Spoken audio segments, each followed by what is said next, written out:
Hola amigos, ¿cómo están? Muy bienvenidos todos a un nuevo capítulo de Físicamente.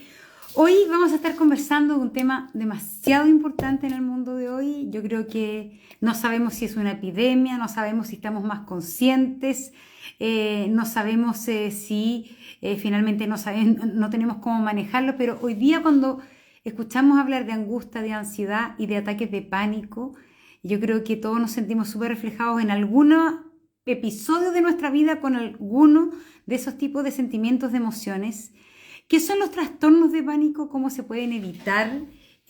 ¿Cuáles son los gatillantes? Es súper importante cómo uno, al irse conociendo en estas cosas, va descubriendo cuáles son los gatillantes, por ejemplo, de un ataque de pánico y por eso cómo controlarlo.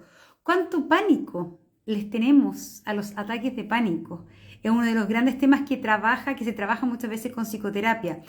Hoy vamos a conversar con una psicóloga que es experta en temas como de ansiedad, de trastorno ansioso.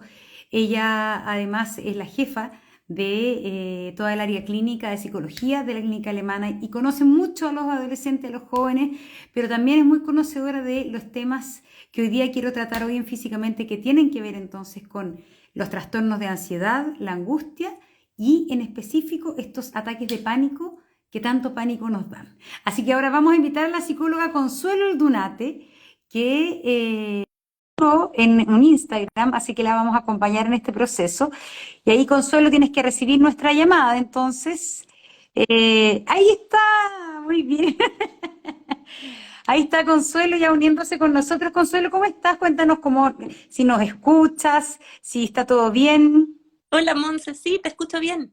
Y solamente Ah, para perfecto. aclaración, yo soy psiquiatra, no soy psicóloga.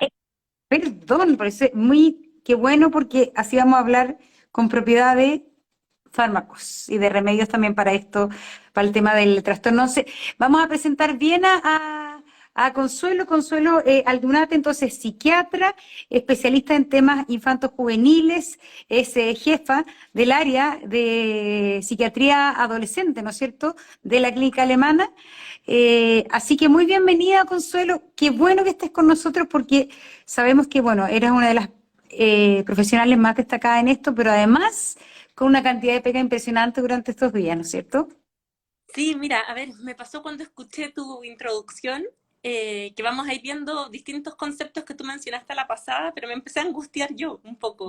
Eh, de todo, a ver, de todo lo que ha pasado en el último tiempo, nosotros tenemos la idea desde la salud mental que la pandemia nos puso como un obstáculo extra, pero previo a la pandemia ya veníamos en deuda con la salud mental. O sea, esto no Ya. es posible, pero la verdad es que para nosotros hace mucho rato que los niños y los adolescentes en este sentido son una preocupación mayor. Pero, a ver, la niñez y la adolescencia. La niñez yo creo que idealistamente se la considera como la edad más feliz de la vida, la ingenuidad, pero yo creo que lo de la niñez podemos dejarlo stand-by para otros programas. Pero la adolescencia es de por sí una edad en que uno no lo pasa bien. Yo me recuerdo mi adolescencia que podía haber tenido mucha personalidad, pero internamente lo pasaba muy mal.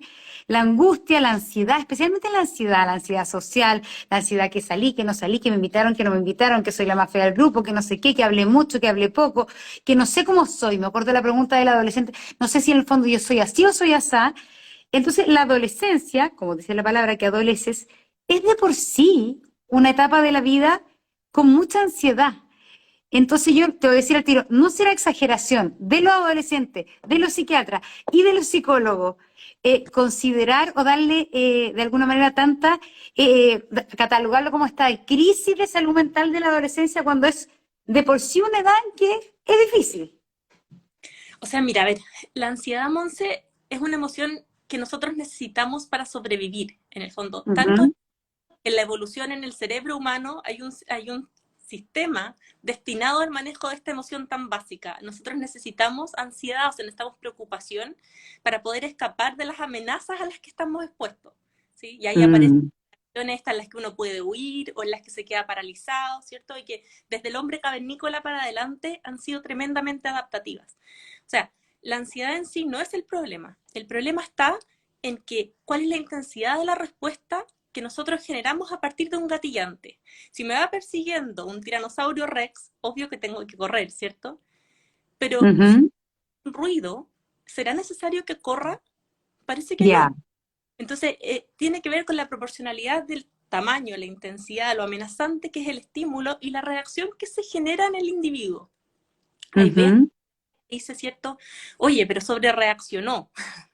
Y cuando eso Claro. ocurre, ¿cierto? Cuando la reacción es más que lo que uno esperaría para ese estímulo, podemos tener otras consecuencias. Entonces, imagina que yo estoy en un periodo difícil de pruebas, qué sé yo, como la mayoría de los escolares antes de salir de vacaciones, es esperable que ellos estén preocupados, que estén un poco más irritables, ¿cierto? En función del aumento de la demanda.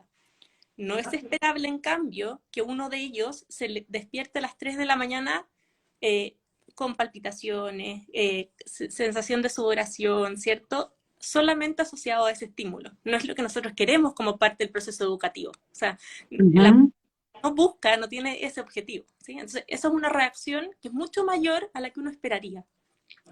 Y por Ya, tanto, pero mira, yo te voy a poner súper incorrecta, pero yo siento que hay una sobreprotección a todas esas sensaciones que a uno alguna vez le pueden pasar en la vida. Uno habla mi amiga, que como que nuestros adolescentes son como una generación merenguito, ¿cachai? Yo obviamente que me desperté antes de un examen en la noche o no dormí nada antes de un examen el día siguiente, y es parte de la vida también. Y hoy día siento que hay una sensación como: "Ay, los jóvenes están mal, entonces no le exijamos tanto, que no vayan tanto al colegio, que le suspendan las pruebas", que entonces uno siente que de repente hay una especie como de anestesiarlos frente a las dificultades de la vida. Y finalmente uno se crea también si yo me acuerdo de mi vida adolescente, el haberlo pasado mal fue como la hueá, pero también fue lo que te hace un poco más fuerte también. Yo sé que lo que estoy diciendo ahora no se puede decir, pero lo voy a decir porque también pasa un poco. ya, pero mira, una cosa entonces es la ansiedad normal, ¿cierto? Que es la que nos prepara.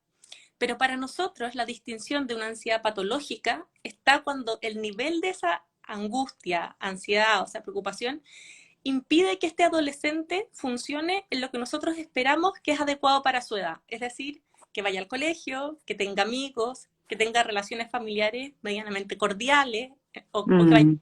a etcétera. Cuando esas cosas están interferidas, claramente algo le está pasando a ese adolescente. ¿Cómo nos Ujú. desde fuera? Yo te puse el ejemplo en el sueño, sí, o sea, todos los que han estado angustiados se tienen que acordar que cuando uno está preocupado, de partida le cuesta dormir y aparece el insomnio de conciliación, es decir, yo me demoro más en quedarme dormido de lo que me demoraba antes, muchas veces porque no puedo dejar de pensar en aquello que es lo que me está, Claro, ¿cierto? Razón por la cual muchas veces esto se pone peor cuando oscurece, que es cuando uno hace como el resumen de todo increíble eso. y después es Cuando lo uno, que cuando uno es insomne o está con insomnio durante la noche, piensa una cantidad de cosas terribles y empieza a amanecer y ya todo eso que pensaste como que se diluye. pero Uno se mira, mete en unos laberintos de problemas.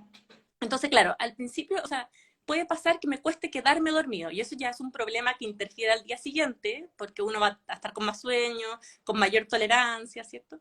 Hay otros a los que les pasa que además se despiertan durante la noche y eso les impide, en el fondo, tener un rato de sueño continuo, pero además alcanzar una profundidad del sueño que sea reparadora, que les permita procesos de memoria, que les permita reparar tejidos, etc. Y hay otros que cuando ya están muy agobiados, que se despiertan sin la necesidad de que el despertador suene, y que se despiertan 3 de la mañana, 4 de la mañana, y es como, estoy súper angustiado, no sé qué hacer, me paro, no me puedo quedar dormido, y me paso hasta que amanece y ya me quedé con la sensación de que no dormí nada. O sea, todas esas cosas Ujú. pueden asociarse a la ansiedad. Y por supuesto que le interfieren al adolescente. Piensa que además los adolescentes antes de la pandemia les pasaba que andaban medianamente ordenaditos en términos de sueño de lunes a jueves y Ujú. estaban, ¿cierto?, de viernes a lunes y cuando llegamos como en el martes de nuevo empezaban a reordenarse. O sea, la pandemia se llevó toda nuestra rutina y yo creo que eso fue lo que más hizo que impactara en la ansiedad. O sea, como hubo múltiples factores, pero la idea de tener una rutina en el día a nosotros nos da como una carta de navegación clara. ¿Cuál es el objetivo que yo tengo? Durante mucho tiempo piensan los adolescentes que uno tenía en la casa. Estaban en pijama, no se levantaban, comían a la hora que se podía. O sea, hasta que algunos colegios empezaron a poner que por último se conectaran a la cámara con uniforme. Sí. Pero era como una selva. Entonces, se perdió la hoja de ruta y con eso también se perdió la sensación de control del día que teníamos. Y eso, por supuesto, contribuyó con el aumento de la ansiedad de los adolescentes. Pero podría ser también otro, podríamos tomar la alimentación. Piensa en cómo se desarrollan las de alimentación también durante la pandemia. Totalmente, sí, ahí hay todo un tema. Entonces, bueno, tú dices que la ansiedad es un sentimiento que viene con el ser humano, que es parte de alguna manera de un mecanismo de defensa.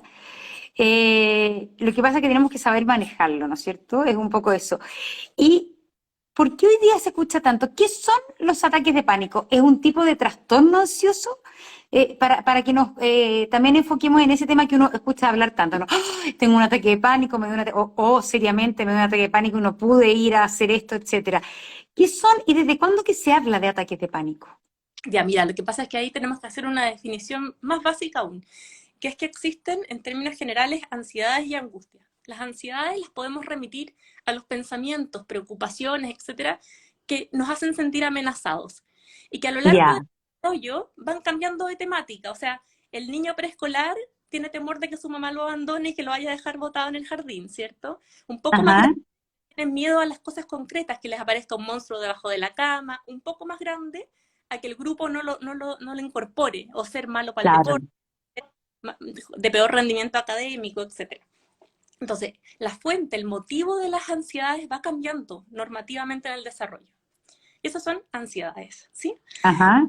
Está la angustia, angustia que viene de la palabra angor, que tiene que ver con el dolor al pecho. Eh, Ah, la angustia nos remite en el fondo a la dimensión más física, es decir, a esta sensación que se correlaciona con las preocupaciones que estábamos hablando antes, pero que aparece en el cuerpo, que a mí me transpiren las manos, que en realidad se me acelera el corazón, que yo sienta que me cuesta mover el aire, ¿cierto? ajá. Hay que divertir, pero la etimología de la palabra, por eso uno es así como, "Oh, tengo angustia y uno se toca acá como el pecho. La palabra viene de dolor en el pecho. Entonces, mira, y la crisis de pánico es como la máxima expresión de esa intensidad. O sea, en cerca de 10 minutos la persona pasa desde estar perfectamente bien a estar en esta sensación de que yo me voy a morir de esto. Me Ajá. puedo parto, me voy a volver loco, y en realidad siente que pierde el control sobre esta reacción física. Eso Mm, es una crisis de pánico, habitualmente. Ahora, ¿cuál es la distinción? La distinción es que existen los trastornos de pánico, que son ya, un grupo de trastornos ansiosos. O sea, los trastornos de ansiedad son un abanico bien grande, que van desde la ansiedad de separación o la ansiedad generalizada, que son estos niños que son como viejos chicos y que les preocupa todo, que vaya a temblar, ya. etcétera. Eh, pero también aparecen los trastornos de pánico, que no tienen como característica única la crisis de pánico, sino que requieren de otros criterios. Entonces, eso es un diagnóstico clínico. ¿Sí? Ya, a ver, vamos, entonces espérate. Existen los trastornos de ansiedad. Sí, Y uno de esos es que justo entró una pregunta uno de esos es el trastorno pánico, de pánico. sí, sí. Ya. Y centrémonos entonces en el trastorno de pánico, ¿qué significa un trastorno de pánico? ¿Cómo se manifiesta? ¿Cómo se manifiesta en un adolescente, en un adulto? Porque a todos nos puede pasar, sea la edad en que estemos o en qué edad son más comunes también. Ya, mira, vamos a tratar de hacerlo como ordenado. Eso, súper. Eh, Cuando uno piensa en los niños más chicos en etapa escolar, uno puede imaginar que esos niños tengan ansiedad de separación, que es el temor a que el cuidador primario, mamá o papá, o sea, el vínculo seguro de ese niño no esté disponible cerca.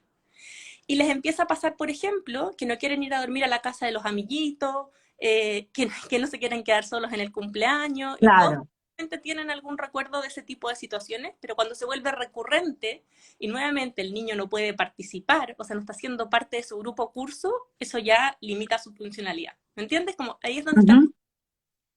También están, por ejemplo, los niños que son mutistas selectivos, los niños que hay algunas personas a las que no les hablan. Ya, Decir que uno te dice en la casa, no, si se lo conversa todo, pero uno lo lleva a otro contexto escolar, etcétera, y el niño simplemente no habla. Eso también ya. puede ser una ansiedad. Están, por otra parte, los niños que yo te decía que son como viejos chicos, que son esos que tienen unas preocupaciones que uno dice no son El adecuadas. mundo, el mundo en sus hombros. Sí, y que en el fondo es como uno tiene la idea de que podrían seguir sacando preocupaciones del sombrero, como si lo seguís apretando. eh, Ajá. no es que mi papá maneja muy rápido y podemos chocar, no es que puede venir un temblor, no es que en realidad los aviones se caen, etcétera. Y podríais seguir en esa dinámica. Y es como el niño sobre preocupado, pero además sobre encargado, con esta sensación Ya. de impotencia, de que yo además no puedo hacer nada y me angustio terriblemente. Eso es otro grupo. También están, que una de las cosas que vimos aumentar con la pandemia, las ansiedades sociales, que son Ya. el temor a las situaciones de exposición. Por ejemplo, niño que en la clase de música lo hacen tocar un instrumento, niño que en el show Ujú. no quiere bailar, ¿cierto? Como niño que tienen la percepción de que los otros pudieran rechazarlo, que es aumentada, o sea, es más que lo que uno esperaría para la situación normal. O sea, Ujú. con que ellos leen claves que las leen erróneamente, o que codifican mensajes que no existen, ¿me entiendes? Pero para ellos el mundo se vuelve amenazante porque viven la experiencia de rechazo constante. Y eso Ujú. es como alienarlos, alejarlos del grupo de pares. Entonces, con estos niños nos pasó en la pandemia que era súper cómodo estar en la casa, en telecolegio, por ejemplo, porque en Ah, estas claro. interacciones mucho más limitadas, ¿cierto? No estaba la dificultad de estas interacciones que son más demandantes desde lo social. No está la Claro. necesidad de espontáneo, etc. Entonces, ¿cuándo se produjo el problema? Cuando tuvieron que volver, cuando los sacamos de esta Qué situación. loco eso, porque uno siente que para los adolescentes fue terrible el encierro, pero en cierta medida fue como una ¿Sabes? tregua de la ansiedad propiamente tal de la adolescencia, que es ansiedad social, inseguridad, etcétera, pero como tuvieron permiso para, porque el fondo cuando uno es adolescente y no hay pandemia, dice, ay, salgo, no salgo, me meto o no me meto en este grupo. Entonces cuando ya no te dejan hacer nada y no puedes hacer nada, entonces como que, digo, estoy obligado, no hago vida social, hago un poco, y finalmente para algún grupo de adolescentes eso fue un alivio, eso es impresionante. Sí, pues porque uno está puesto en que, o sea, tú tienes razón, uno si lo mira como desde el marco global, uno se queda con la idea de que estos adolescentes lo pasaron mal porque se distanciaron y porque de alguna medida tuvieron que aprender a relacionarse de una forma nueva, ¿cierto? Y aparecieron estos sistemas de comunicación, Discord, etcétera, que antes, Ajá. no como papá, no eran tan Oh, parte del vocabulario diario. Pero hay un grupo para el cual esto fue muy protector porque lo mantuvo mm, pura. Entonces, la sensación de exposición la tuvieron cuando nosotros le pedimos que volvieran a clase, que volvieran a interactuar como estábamos acostumbrados, pero ellos no, y ellos habían ya, desacostumbrado. Entonces, claro. cuando tú retomas la presencialidad, pero si tú lo pensáis, Monse, los adolescentes hacen una transición que es impactante y a mí me perturba un poco esto de la palabra adolescente porque siento que lo que menos hacen es adolecer. En tanto, en su cerebro se están dando procesos inconmensurablemente grandes en términos estructurales, en términos funcionales. O sea, ocurren fenómenos, para que te hagas una idea, de que se cortan muchas de las conexiones neuronales y se generan nuevas conexiones en la adolescencia. Ujú.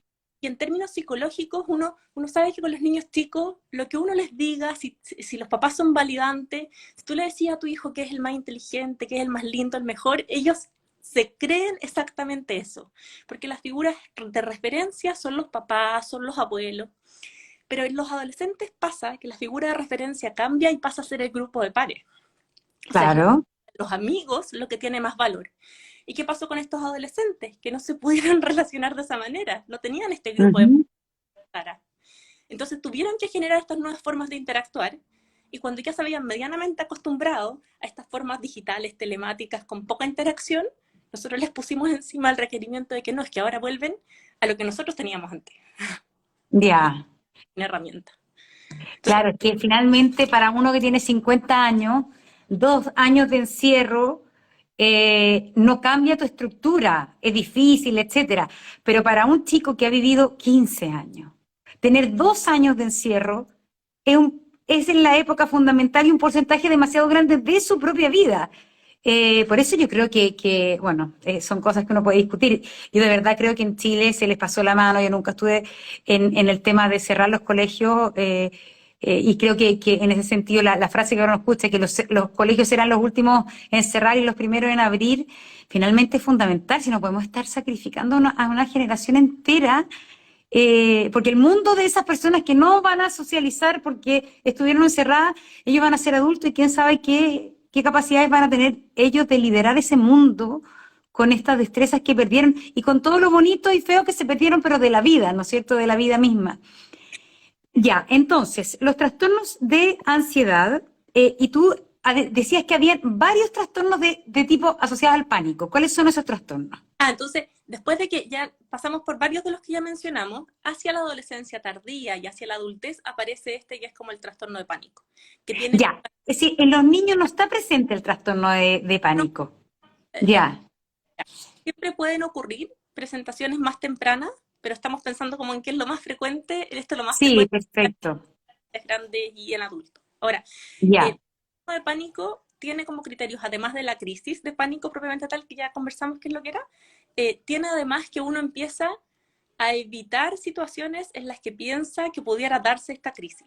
Ahora, la crisis, a diferencia de las ansiedades normativas, no tiene un gatillante específico. O sea, el sujeto pudiera estar sentado en una comida, acompañado, pasándolo bien, y de repente tener la crisis. Entonces, el trastorno de pánico es de manejo de especialista. Requiere tratamiento farmacológico, requiere psicoterapia, requiere un manejo asociado. ya. Pero en el fondo Describamos, la planeación. sí, describamos bien qué es un trastorno de pánico, una crisis de pánico versus una crisis de angustia, por ejemplo. Ya, mira, en la práctica, Monse, en realidad, lo que más nos importa es, independientemente de qué término usen con la crisis, es la descripción. Porque ya te decía, después el especialista va a decir, mire, si esto configura un trastorno de pánico o en realidad esta crisis ansiosa que tuvo está en el contexto de otro tipo de trastorno ansioso. Entonces, es importante para los papás, cuando uno para las orejas en el fondo, uno debiera estar alerta a los adolescentes de partida para nosotros siempre que hay un cambio de ánimo, que persiste en el tiempo y que uno se da cuenta como papá o como cercano en el fondo que eso ya lleva un rato. Para nosotros habitualmente cambios de ánimo que se sostienen por más de 2 semanas, a uno debiera llamarle la atención. O sea, es poco probable que sea algo solamente relativo a un estresor ambiental, porque ya hubiera cedido. 2 semanas es harto. Cuando la ansiedad se presenta en forma de crisis, es decir, uno ve que este adolescente está presentando estas crisis de manera recurrente, también debiera consultar. Y las crisis son como lo que yo te decía, en el fondo esta sensación de que a uno empieza a tener manifestaciones físicas, de que uno siente que se puede morir de esto, que se puede volver loco, que le va a dar un infarto, que etcétera. Ahondemos en esa, porque es muy loco, porque también es importante que no es solo los adolescentes, para que yo sé que tu especialidad es adolescente, pero las sensaciones, los síntomas de la crisis de pánico son muy particulares y también, por ejemplo, son distintos en hombres y en mujeres. Por ejemplo, este tema de cómo, porque nos pasa más a las mujeres, según lo que yo he leído, me voy a volver loca. ¿Cómo es una crisis de pánico en ese registro? O sea, mira, Monse, la verdad es que la sensación clásica es que empieza efectivamente a escalar, o sea, progresivamente aumenta la intensidad. Habitualmente se inicia con las sensaciones físicas que ya conversamos, en el fondo que a uno le transpiren las manos, que se le acelera el corazón, que tenga la sensación de que no puede respirar o que le cuesta sacar y meter el aire, que son cosas... Como que no podéis respirar, sí, claro, como que te vaya a quedar te vas a ahogar, te vas a morir ahogada. Y que esto alcanza rápidamente un máximo. O sea, que uno se da Ya. cuenta, porque la mayoría de las veces, cuando uno está teniendo síntomas angustiosos, ¿cierto? Y uno tiene claro cuál es el gatillante, es decir, no sé, pues me pateó el pololo, por decirte, ¿ya? Uno lo identifica, ¿cierto? Y con la contención de otros, muchas veces uno logra salir. Mira, ¿sabéis qué? Nos hagamos esto. ¿Te parece que desde algo más sensorial, mira, mójate la cara, mete las manos al agua, etcétera? Tiende a ceder. Ahora, estas crisis muchas veces no ceden y llegan a esta sensación de muerte inminente, que es lo que se describe. De, yo me voy a morir de esto. Entonces, Por eso te decía, para nosotros es importante que los papás identifiquen que cuando sus hijos están teniendo ansiedad en forma de crisis, es el momento de consultar. ¿Uno tiene que irse con un niño o un adolescente a urgencia? Depende de, uno esperaría que esta crisis finalmente se diera, porque sabemos que tienen una duración, son transitorias, no es que te vayas a quedar pegada en la crisis, ¿sí? Ahora, entonces lo más probable es que si tú lo llevas a la urgencia, en el camino ya la crisis haya cedido. Entonces, Ya, no necesariamente es lo más eficiente es evaluar cuál es el estado posterior del chico respecto de la crisis, es decir, ¿tiene o no criterios de gravedad para consultar en un servicio de urgencia? Por ejemplo, en realidad pasó la crisis y el chico antes de esto tenía muchas ganas de matarse, por ejemplo. Entonces ya, después sigue igual. O sea, si yo, en general las consultas de urgencia, Monse, tienen que ver con que yo sienta que el adolescente está en riesgo o que puede ser un riesgo para terceros. Es decir, si yo tengo la sensación de verdad que no lo voy a mm, tener. ya, Esa debiera ya. ser la urgencia. Es O decir, cuando uno presencia el ataque de pánico de otro, adolescente o incluso adulto, conteniéndolo, lavándole la cara, es decir, tiene un ciclo, esa adrenalina tiene un ciclo natural que tendría que bajar, porque es un shock como adrenalínico, ¿no es cierto? tendría que bajar. Entonces, en ese caso, uno debiera consultar posteriormente, pero no es una emergencia, ¿me entiendes? Ya, Ya ya. está en cuál es la condición posterior de este paciente. O Es decir, sea, tú como papá, compañero, marido, esposa, etcétera, si ves que logra pasar eso y no sigue igual o sigue con la misma angustia, ahí es el que hay que evaluar si es que hay que ir de urgencia, pero siempre me imagino que hay que consultar después de haber tenido un ataque de pánico. por eso yo te decía, a mí, como criterio para nosotros, habitualmente cuando la ansiedad se presenta en forma de crisis, la recomendación es consultar en un servicio de salud mental, psicólogo, psiquiatra, lo que corresponde, lo que tengas a la mano, Ya, pero de una manera diferida. En el fondo, el catálogo no de en la la urgencia urgencia, te lo pone. claro. ¿Y por qué se dice esto? Porque que los hombres creen que se van a morir, que muchas veces lo confunden con un infarto, y las mujeres que se van a volver locas. Esa es como una cosa como que yo he leído y de hecho, conversando con amigos y todo ya de mi edad, adultos, existe esa diferencia, fíjate, entre cómo se ha sentido sintomatizado un ataque de pánico en un hombre adulto que en una mujer adulta. Locura versus infarto. Mira, a ver, la verdad es que, como yo te decía antes, a nosotros nos importa como el cómo se comportó la crisis en el perfil temporal, es decir, la intensidad que alcanza rápidamente, que tiende a ceder posteriormente con la contención, etcétera. Eh, pero el cómo se presenta en cada persona puede variar muchísimo, que tiene que ver con las manifestaciones propias de la ansiedad también. Si tú recuerdas hacia atrás, en tus tiempos escolares, ¿cuántos niños habían que la ansiedad la somatizaban? Es decir, consultaban frecuentemente a la enfermería, ¿cierto? Eh, Ajá.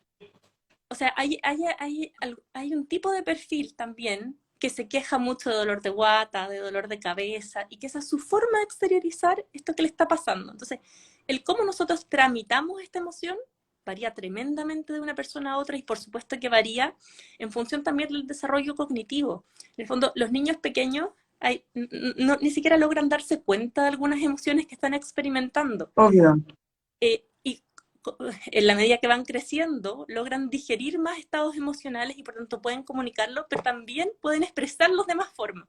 Entonces, también aparece eso, como lo polimorfo, lo variado que puede ser, es tremendamente dependiente de la edad, pero además de persona a persona, Mm. textos culturales. O sea, hay lugares, Monse, en que uno es loco si hace alguna cosa, hay otros en los Mm.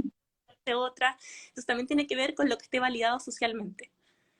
Ya, pero es súper claro el perfil que tú dices, porque siempre hay un niño, una niña, o un hijo o una hija que pasa en la enfermería del colegio, que le duele la guata, que le duele la cabeza, y uno muchas veces eh, cree que es porque es hipocondríaco, que es como, ay, ya, o quiere cambiar clase y todo. Entonces, finalmente, también hay que leerlo desde otra visión. Bueno, tiene que ver con eso, con el qué es lo que está necesitando finalmente. O este niño que el día domingo en las tardes se queja de que en realidad no quiere ir al colegio. Todos los domingos en la tarde Ya, quiere ir al colegio. O que uno se da cuenta como mamá que le complica armar el bolso de deporte y que se le quedan las cosas del bolso de deporte cuando es súper súper preocupado para otras cosas, ¿qué es lo que está evitando el niño? ¿Cuál es la amenaza? Ujú. Si uno le ayuda a identificar esa amenaza, probablemente el conflicto sea mucho menor que el niño percibe, pero él en su vivencia, para él es tremendamente grande. Entonces, ahí es donde está la pega del adulto. La pega del adulto es estar constantemente chequeando qué es lo que nuestros niños están tratando de tramitar. A veces para ellos Ujú. ni siquiera se dan cuenta que eso fue un problema. Sin embargo, lo viven como problema. Y respecto al tema entonces, en la niñez no hay, probablemente te da una crisis de pánico, esto comienza en la adolescencia, ¿no es cierto? En la adolescencia tú dices que, ¿cuáles son los gatillantes? Porque lo dijiste algo, pero es interesante porque no es que sea un gatillante concreto.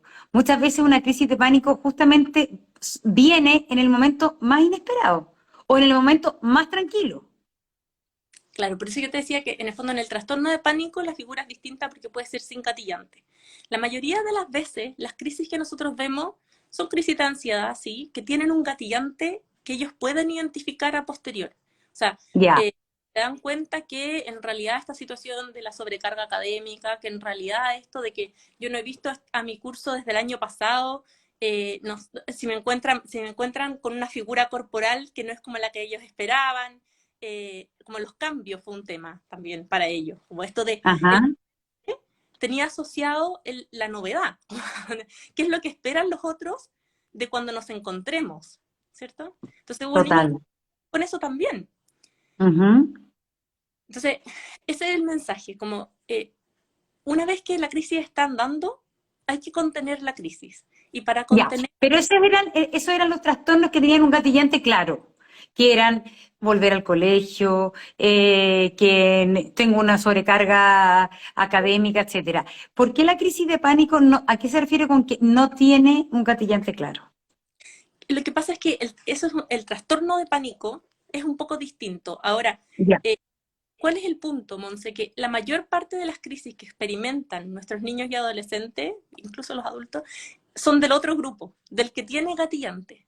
Y que de ya, cualquier forma, nosotros, o sea, como desde el que acompaña, nuestra pega es contenerlos y acompañarlos. Y para eso hay algunas cosas que nosotros sabemos que funcionan. Por ejemplo, es clásico que a uno, cuando tratan de contener, los papás dicen, pero ¿qué te pasa? Pero cuéntame, no sé qué, dime qué estás sintiendo. ¿Cierto? mm, Desde su real deseo de ayudar.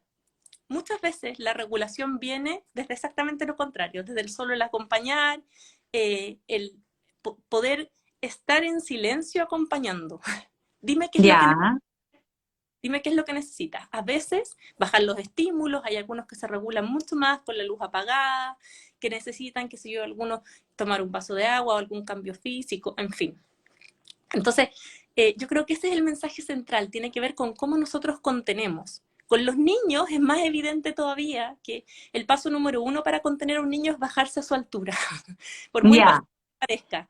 Si tú tratas de ya, contener a alguien y eres como el doble de la altura, no va a ser tan claro. efectivo porque ya es atemorizante. Entonces, primero, bajarse al nivel, hablarle tranquilo. Es difícil contener a alguien si uno está angustiado. Y esa Ujú, regla número uno, que lo contenga el que está en las mejores condiciones para contenerlo. Eh, ujú, pasa que uno con su mejor voluntad, pero se agobia también de que tú lo ves a tu hijo. sí. Entonces, hay que buscar un adulto que esté más regulado para que lo pueda acompañar y para que le pueda transmitir lo más certeramente que vamos a estar disponibles para él y que cuando pueda nos cuente qué es lo que necesita, qué es lo que le hace sentido. Mm. Pero pucha, que cuentan poco. Los niños cuentan un poco más, pero cuando ya son adolescentes es súper difícil para los papás, justamente porque en la adolescencia parte de ser adolescente es como separarte, de alguna manera, separar tu vida de tus papás. Entonces muchas veces uno no logra entrar de verdad lo que les pasa y te lo pueden contar 2 años después. Sí, ahora, por lo mismo, Monse, es que es importante, eh, a veces tú tienes razón en esta diferenciación intencionada de los padres, que es como yo genero mi espacio, etcétera, comunican poco, pero siempre los adolescentes tienen a alguien a quien le comunican. Entonces, Ya, es importante como a veces esto mismo, eh, conversarlo en la familia, saber que a cualquiera de nosotros le puede pasar una situación en la que se sienta tremendamente abrumado, y que empieza a tener signos físicos y empieza a angustiarse, no sé qué, y qué es lo que vamos a hacer, qué es lo que tú necesitarías. O sea, en general, las estrategias de manejo de la ansiedad se trabajan cuando la persona no está ansiosa. Es como, ya. es como generar, Monse, como una caja de herramientas. Piensa tú, uno puede utilizar distintas escuelas, desde distintas teorías, pero si yo te pregunto a ti, Monse, ¿qué cosas a ti te relaja ver, escuchar, tocar? Piensa, ¿qué cosas te servirían para relajarte a ti? El agüita, una tina, cuencos tibetanos, un tecito, ese tipo de cosas. Ya, ahora bájalo a cosas que podamos echar adentro de un estuche. ¿Qué cosas me pueden relajar que echemos dentro de un estuche? Nada. ¿Nada? Piensa bien. No, las cosas que me relajan no que son como más, como te decía yo, como una tina, como una, pero dentro de un estuche, un rabotril. Pero hay gente que cuando hay gente que, depende del sentido con el que uno esté pensando, pero hay gente que se regula mucho con los bálsamos labiales y los olores. Hay otros Ya, que van tocando cosas, de estas cosas que se aprietan o estos anillos con los que se juega. Todas esas cosas, uno podría generar como un kit de emergencia para regular su sí, estado. pero Consuelo, que están todos, pero es que te lo juro que yo conozco ahí a niños y están todos rayados con eso, que entonces andan con un estuche, con una cuestión de los labios, con crema para las manos. Entonces también hay como una especie como de sobrepsicologización de las cosas, que yo no sé si de verdad estamos todos más desequilibrados o también hay una cantidad de recomendaciones psicológicas y cosas que también de alguna manera nos hace estar demasiado sobreconscientes de todo lo que nos pasa, lo que sentimos cuando a veces la vida hay que pasarla nomás un poco, ciertos momentos. Yo sé que los psicólogos no me van a decir que no van a estar de acuerdo conmigo, pero me pasa un poco eso también, que siento que, y yo que soy súper enrollada y todo, siento que a veces es más fácil pasar y no estar, imagínate un niño que dice ya, pero yo para salir de mi casa tengo que tener este estuche con esto y esto. Ese niño está también encaminado a que sea a tener una serie de TOC. Pero mira, estamos pensando en el niño que tiene, o sea, esa figura como de anticiparse a la ansiedad y a la angustia implica que ese niño tenía un nivel de interferencia que era mayor. Ahora, te voy a poner como de vuelta a los números. Cuando uno miraba los datos de los trastornos de salud mental antes de la pandemia, hicieron un estudio Ya. el año 2012 en que usando el criterio más estricto de discapacidad, o Ujú. sea, la vara más alta al sistema, el 22% de los niños y adolescentes chilenos tenía un trastorno mental que le provocaba impedimento. Ya, O sea, casi uno de cada cuatro. El trastorno de salud mental más frecuente en ese entonces fue el déficit atencional, que alcanzaba claro, el 10,3% como en forma específica. Y el segundo trastorno eran los trastornos de ansiedad. Nosotros con la pandemia vimos, en términos muy concretos, o sea, para que tengáis una idea, Monse, en el servicio de urgencia en el que yo trabajo, antes de la pandemia, mm. había interconsultas de urgencia al año, y ¿Cuántas que no, justo no escuché por el, cuántas? bueno, más o menos 10, 100 100, ya. años. Y ahora, al 1 de junio, íbamos en 480. O sea, Ya. ahora, nosotros vimos que hubo algún grupo de trastornos que aumentaron y entre ellos aumentaron esto. O sea, Eso. es de esperar que hoy día, no tenemos estudios todavía que den los números, pero si antes estábamos en el 8,3% de población general que cumplía criterios para un trastorno de ansiedad, seguro que sobre el 10 estamos. Ya, es decir, bueno, es que yo creo que la pandemia de por sí, encierro y todo, pero toda esta sensación de que no sabemos para dónde va el mundo, no sabemos si viene otra pandemia, estamos sobreinformados también porque la guerra de Ucrania, estamos todos los días sabiendo de los bombardeos. Antiguamente cuando uno se informaba de las guerras tenías como la información un poco más fragmentada, ¿no? El día a día. Yo creo que la sobreinformación genera un nivel de angustia terrible y con la pandemia veníamos con una carga sobreinformativa grande como costumbre por la tecnología, pero con la pandemia ya fue como que se instaló un estilo de vida sobreinformado que yo creo que eso es el caldo de cultivo para un ser humano ansioso. Pero ahí diste en el clavo, porque una de las cosas que nosotros sabemos es que nosotros estamos ahí como adultos para acompañar estos procesos de los individuos en desarrollo, ¿cierto? Pero para Ujú, la pega implica ayudarles a digerir la realidad. Eh, y hoy día estamos haciendo poco de eso. Estamos haciendo poco de eso porque la información está ampliamente disponible, ¿cierto? La supervisión. mm, O sea, piensa los padres, ya, o sea, en el máximo apogeo de la pandemia, padres que estaban malabareando sus trabajos a distancia, el cuidado de los niños, porque antes de eso habían redes que nos permitían facilitar el cuidado, los mismos colegios, jardines infantiles, sala cuna, y en algún minuto los papás pasaron a supervisar los estudios, cosa que para algunos fue súper bueno porque se enteraron de en qué iban los procesos educativos de sus hijos como por primera vez, ¿cierto? Pero sin dejar de lado todas las otras responsabilidades. Entonces, ujú. y además hoy día hay mucho más acceso a la información por parte de los chicos. Entonces, uno quisiera, ¿cierto?, poder acompañarlos, poder ir mostrándoles si en realidad esta información es confiable, esta no es confiable, en esto básate, en esto no. Pero si tú te acordás, al principio de la pandemia, uno de los mensajes era que los abuelitos se morían más. Y eso generó estrago en muchos niños chicos que pensaban que el próximo Terrible. abuelito, ¿cierto? Claro. Entonces, porque tú dices que en el fondo ya, la sobreinformación, porque los papás, los adultos, también están, tú dices que en el fondo el adulto tiene que contener la angustia de los niños y, por ejemplo, ayudarlo y hacerle un poco un sedazo de la realidad a un colador diciéndole, pero es que los adultos están que volados de angustia también. Si ese es el tema, que el fondo en la psicología infantil le pide al adulto, tiene que ser, pero resulta que el adulto tiene su procesión de angustia, de sobreinformación y también de dificultad de verdad para distinguir qué es importante que no en el propio niño. Como que hoy día la psicología también y el conocimiento para el adulto, padre o madre, a uno le ha dejado la intuición un poco metida en el cajón. Siento yo, como que esas intuiciones que uno tenía de papá, de mamá, que tenías que hacer algo, pero finalmente te decía la psicología, la psiquiatría que no fuera así, hace que uno sea muy inseguro como padre, como madre, como acompañante de este niño angustiado. Tipo, pero mira, ahí vamos a volver a lo mismo, en el fondo. Esto es como cuando uno va en el avión y te dan esta charla de las salidas de emergencia, Sí, y uno no escucha nada. ya, y te dicen, entre todas las cosas que dicen, que en algún minuto, si se dan las condiciones, van a caer las mascarillas de oxígeno y que uno, por favor, se ponga primero la suya antes de asistir a los que lo necesitan. Pasa Sí, exactamente eso con los padres. Los padres tienen la obligación para poder cuidar de mejor manera de sus hijos, de hacerse cargo de su propio autocuidado. Yo te decía, en el fondo uno necesita que la crisis la regule alguien que esté medianamente regulado, ¿cierto? Entonces, ujú, necesitamos un adulto que esté en condiciones de cuidar. Y eso puede significar a veces, Monse, yo a veces en la consulta les indico a los papás media hora de tiempo libre de responsabilidades. No me importa la hora que sea, pero sí ujú, media hora y tómese un café y no piense en nada.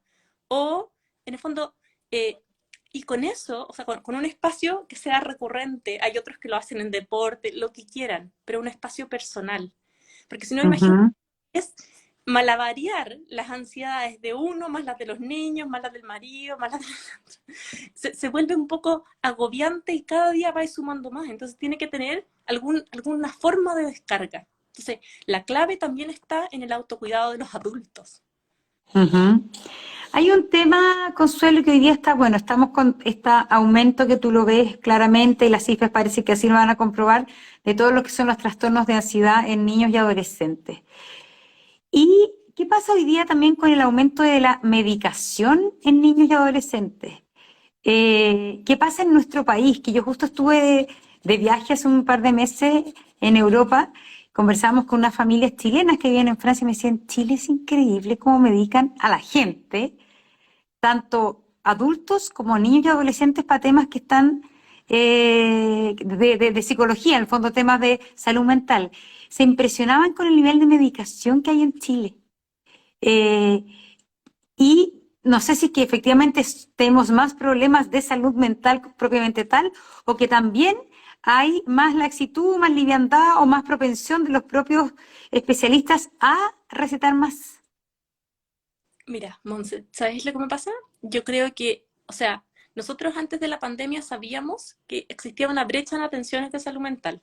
O sea, Ujú, necesitaban, por supuesto que las atenciones de partida no superaban el 40% de la demanda, ¿sí?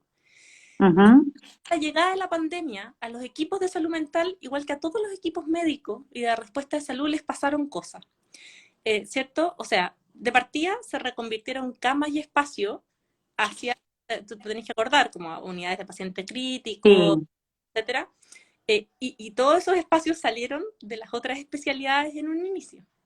Pero además estos equipos también se enfermaron, también se recambiaron, hubo gente que tuvo mucha fatiga laboral, como Obvio. y eso se hace más difícil en estos equipos que en otros incluso, porque las terapias se basan en los vínculos. O sea, no es lo mismo para un niño que ha estado en controles 3 años con su terapeuta, que de un día para otro le digan, no, ¿sabéis qué? Va a cambiar tu terapeuta. Entonces, hubo muchos abandonos también. Nosotros sabemos que había niños, antes de la pandemia, niños y adolescentes, que venían en tratamientos que se cortaron o que se suspendieron, pero hubo un grupo también grande que antes no consultaba y que empezó a consultar.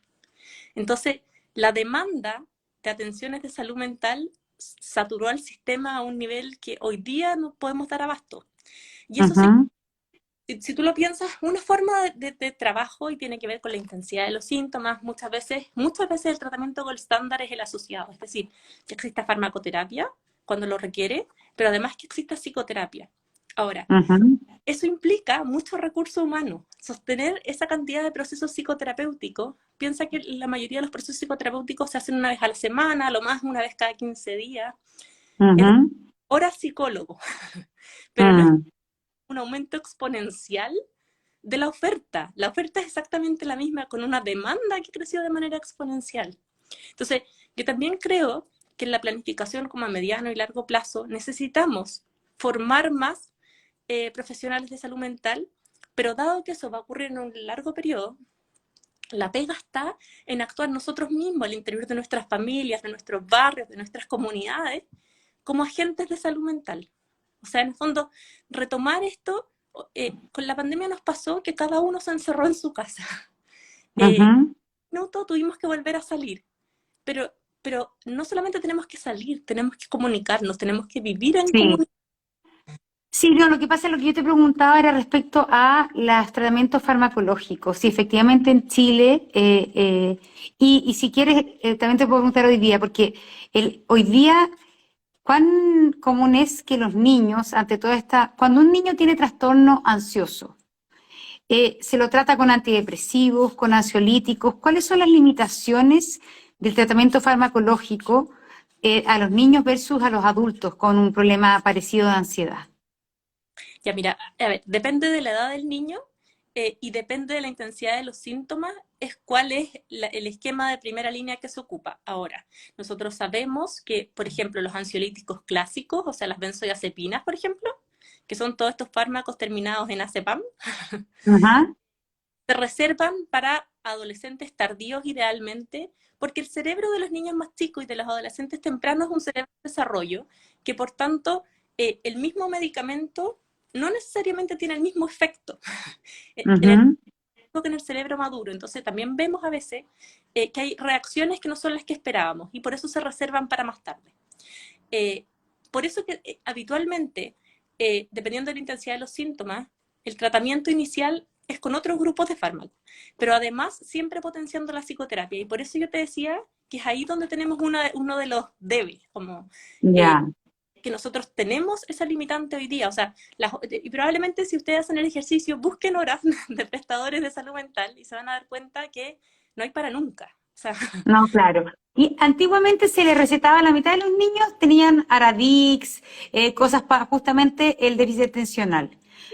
Hoy día finalmente los niños y adolescentes están tomando más frecuentemente, por ejemplo, antidepresivos. ¿Cuál es hoy día, cómo ha cambiado un poco la estructura farmacológica de los tratamientos debido a los distintos trastornos que se presentan según las épocas, ¿no es cierto?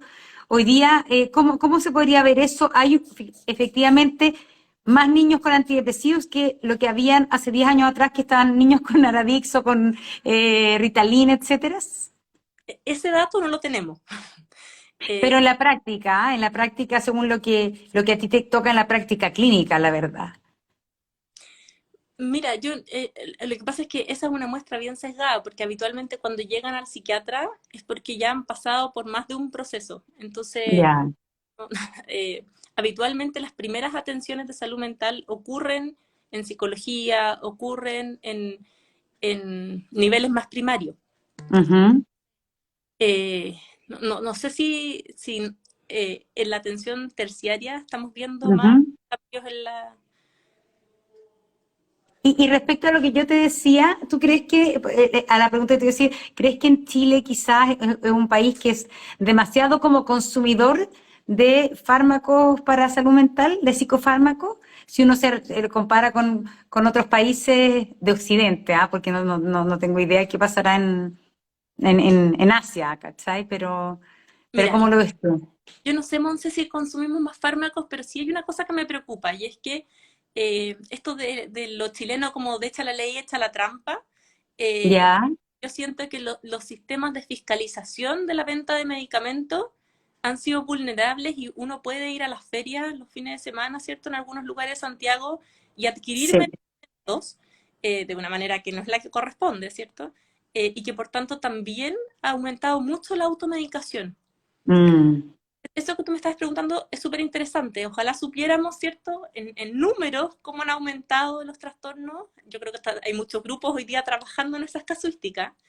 Eh, ujú, pero además la prescripción de fármacos, porque probablemente la prescripción no haya cambiado mucho, pero sí, ujú, fondo, yo creo que habría que ir a mirar además cuánto es lo que se está tomando incluso sin prescripción, cuánta automedicación hay, en qué grupos.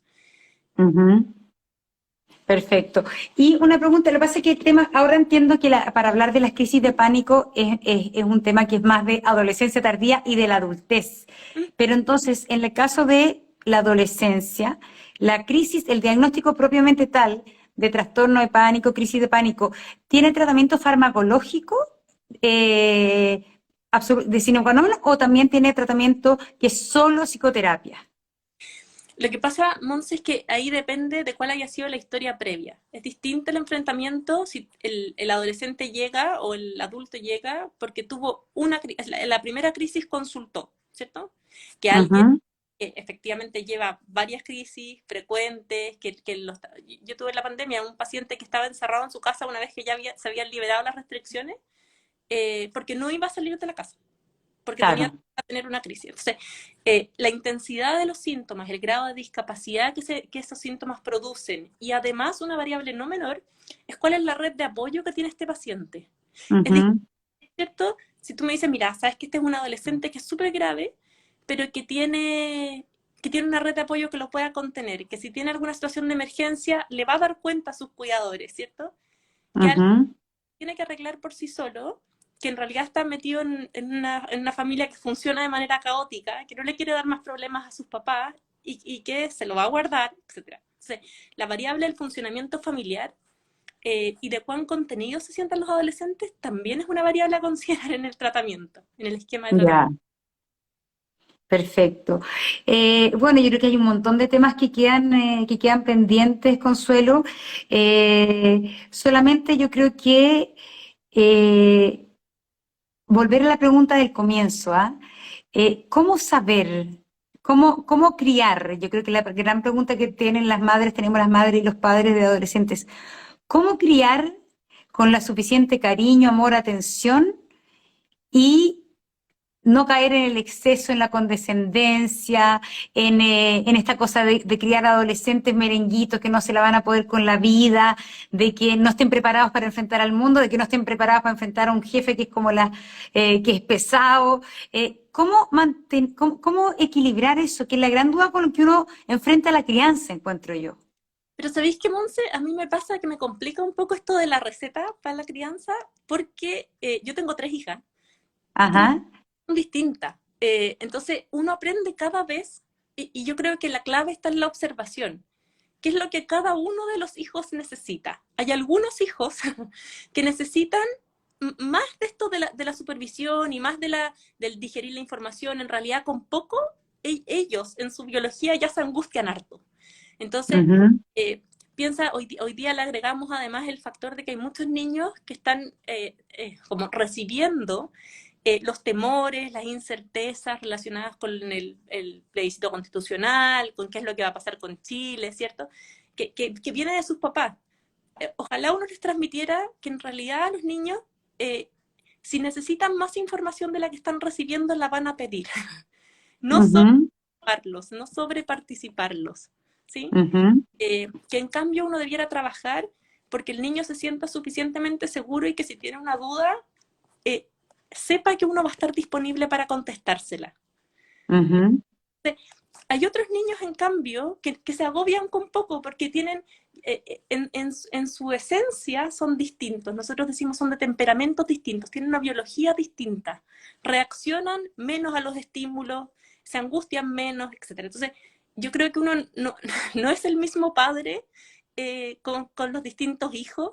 Eh, Claro, si uno la duda que tiene es que, claro, lo que pasa es la duda es encontrar la propia sabiduría de uno como adulto para hacer esa distinción. Yo creo que es súper importante lo que tú dices como la observación, que uno muchas veces como papá trata como de intervenir, de hablar, y pocas veces uno está calladito mirando cómo se desenvuelve en el mundo.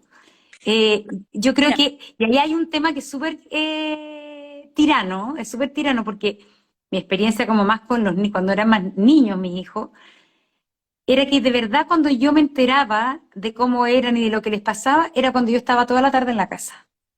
No estando con ellos, pero yo estaba en la casa.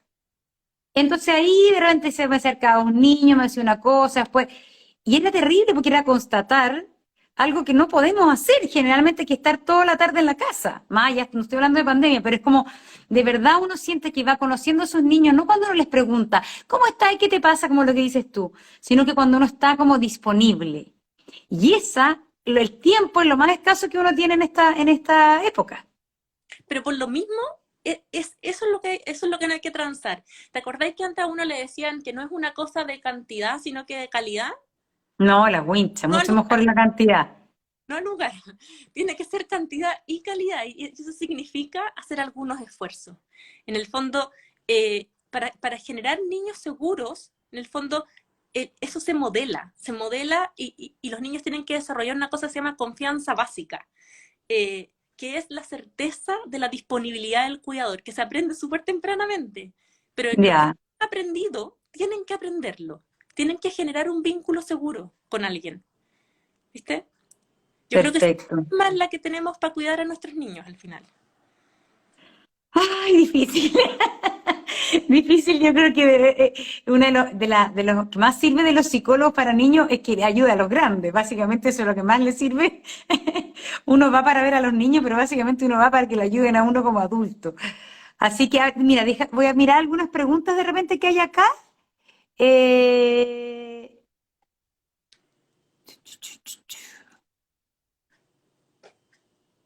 Acá dice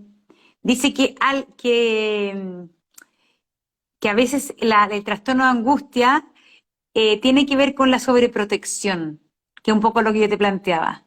¿Cómo lo ves tú? Sí, mira, ¿sabéis qué me pasa? Me quedé pensando a propósito de esto de cómo cambia la crianza dependiendo del número de hijos que uno tiene al frente, porque los hijos, los primogénitos en el fondo, muchas Ujú, eh, son como un poco conejillo de India, en que uno tiene toda la sobreprotección encima para ellos. Eh, ujú. Uno les muestra un mundo que es un poco más amenazante y un poco más... Y muchas veces cuando uno los mira en comparación con los otros, los ve efectivamente un poco más ansiosos. En la medida que Ujú. van trabajando en la crianza, los niños, los más chicos, tienden a ser menos de ese estilo y más bien buscan su propio espacio con otras herramientas. O sea, tienden a ser más divertidos, más buenos para el negociado, como desde siempre tuvieron Claro. que estudiar. Entonces, yo creo que sí, que uno en el camino va cambiando también su forma de criar, pero es parte del aprendizaje. En el fondo, nosotros tenemos que conocernos a nosotros. eh, Es decir, el pobre mayor o la pobre mayor tan fritos los vamos a sobreproteger. Al cabro chico, el del medio del menor, el del medio lo pasa pésimo porque nadie lo pesca y el menor lo consiente. Esa es la historia de la vida. O sea, ahora mira, ¿sabéis qué? Hay cosas que a uno, porque siempre es como la duda, pero ¿qué cosas se asocian realmente con el ser ansioso o no ser ansioso? Así como desde lo sociodemográfico, se asocian más las mujeres. O sea, los trastornos del ánimo y los trastornos de ansiedad son casi 9 veces más frecuentes en las mujeres, eh, habitualmente. Se asocian además dependiendo de la edad. Ahora, los que son ansiosos muchas veces son ansiosos desde muy temprano.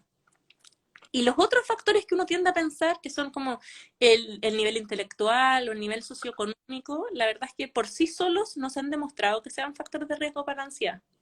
Eh, Ya. entonces, da para Oye, mucho. y antes de terminar, ¿por qué las mujeres? ¿Por qué las mujeres tienen una razón de 9-1 en presencia de trastornos ansiosos? ¿Cuál es la explicación? Desde los anímicos en general, las depresiones, etcétera, las vulnerabilidades del ánimo. Eh, Mira, ahí hay harto paño que cortar, eh, Ujú. pero tiene mucho que ver con el rol de la mujer en la sociedad, acostumbrada a encargarse, ¿cierto? Piensa que la mujer Sí, estable de los núcleos familiares, ¿cierto? Tiene que ver además con el desarrollo hormonal, con las variaciones, etcétera. O sea, hay hartos factores. Todos estos, los trastornos de salud mental, Monse, por definición, tienen una causa multifactorial. Es difícil atribuírselos a algo. Yo creo que la pandemia sí actuó como un gatillante importante, pero como te sí. decía al principio, yo Pero, siento pero el tema de la prevalencia en mujeres sobre hombres es algo histórico que antes de la pandemia, que yo creo que es interesante, que yo creo que tiene esas dos componentes que dices tú, que es bien terrible porque a uno le parece que por qué estamos condenadas biológicamente a eso, pero nuestro ciclo hormonal está en directa relación con nuestro estado de ánimo y queramos o no queramos, es así. Pero además, si eso se suma, nuestro rol social y cultural es una combinación bien desgraciada en ese sentido para las mujeres. Está toda la carga laboral, maternal, de cuidados, etcétera. Está toda la carga hormonal y además en su momento estaba toda la carga de imagen, que es mucho más fuerte en mujeres que en hombres, o sea, y que de es hecho, en la placa regia y no sé qué, ¿cachai? también es más frecuente en las mujeres que en los hombres por una proporción amplia. Entonces, mira, Claro. creo que si uno lo pone como desde solo la angustia que genera el tener que mentalizar a los otros, estoy pensando en los hijos, particularmente desde el rol de la mujer, qué pesada carga es. O sea, uno lo hace con el mayor de los cariños por sus hijos, ¿cierto? Pero es harta pega y es harta pega constante. O sea, Mm. eh, entonces, claramente significa que nosotras entonces tenemos que prepararnos y cuidarnos más. Volvemos al mismo punto. Para poder cuidar a otro hay que estar en buenas condiciones. Ay, bueno, Consuelo, queremos agradecerte un montón por haber estado conversando con nosotros y también agradecerle a toda la gente que nos ha acompañado en este live del día de hoy, de Físicamente, donde nos centramos harto en todo lo que son los trastornos de ansiedad en niños, en adolescentes. Bueno, un mar de dudas es el que se abren con esta conversación, es solo un pincelazo que vamos a ir profundizando cada vez más cuando sigamos adelante con nuestro espacio. Así que, querido amigo, el live va a quedar aquí en el feed para que ustedes lo compartan, lo puedan ver de nuevo, manden propuestas, preguntas, así que si quieren compartirlo también con alguien, mandárselo, archivarlo en Instagram, lo pueden hacer cuando ya lo comparta acá en mi feed. Así que queremos agradecerle mucho a la psiquiatra Consuelo Aldunate que ha estado conversando con nosotros. Gracias, Consuelo. Chao, Monse. Que les vaya súper bien. Chau, chau. Gracias a todos, ¿ah?